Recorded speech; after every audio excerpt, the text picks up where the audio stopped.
Jesus himself was executed by the Romans, but 300 years later, the Emperor Constantine is putting the cross and the Cairo on shields and everything like that, right? When we kind of turn to ancient Palestine, right? So kind of Judea, Galilee, that whole region.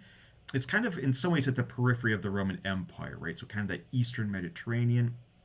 And one thing that's striking is kind of how Jesus, among others, are kind of dealing with that kind of social context right there, right?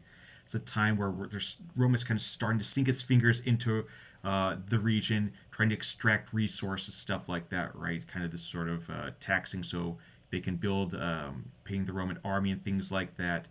And so we kind of find this increase in debt as kind of a major theme, and specifically within the teachings of Jesus, right? We even think of the Lord's Prayer, right? Forgive us our debts as we forgive those who are indebted to us. That's one of those major themes there, right? We find a lot of sayings of Jesus that are very much geared against the wealthy, right? It's easier for a camel to walk through the eye of a needle than for a rich man to enter the kingdom of heaven. Blessed are the poor. All these sorts of things are a major theme there. And what we tend to think are the authentic sayings of Jesus, the ones that he actually likely said there.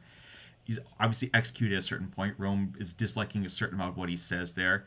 And again, what's fascinating is to kind of look at those early centuries, how Christianity really came to be kind of this sort of thing that served the empire's interests within just a few generations there, right? So even by the time we look at the Gospels themselves, written by people, maybe a few decades up to a century after Jesus lived, already at that point they're insisting, no, no, no, don't worry, there's nothing too radical about Christianity. So one kind of gospel that I've got a lot of mixed feelings about is the Gospel of Luke. This is a gospel that talks a lot about the poor, that all these things. There's a lot of women involved, but it's also a gospel that seems to go out of its way to say that don't worry, there's nothing radical about Jesus, right? Don't worry, he gets along well with the Roman soldiers. Don't worry, the poor are important, but the rich are also okay.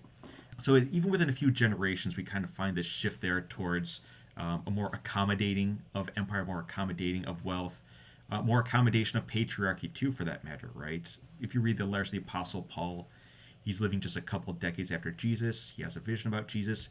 And what's clear as you read him, he doesn't really think about patriarchy all that much. He refers to a woman named Junia as the most important among the apostles.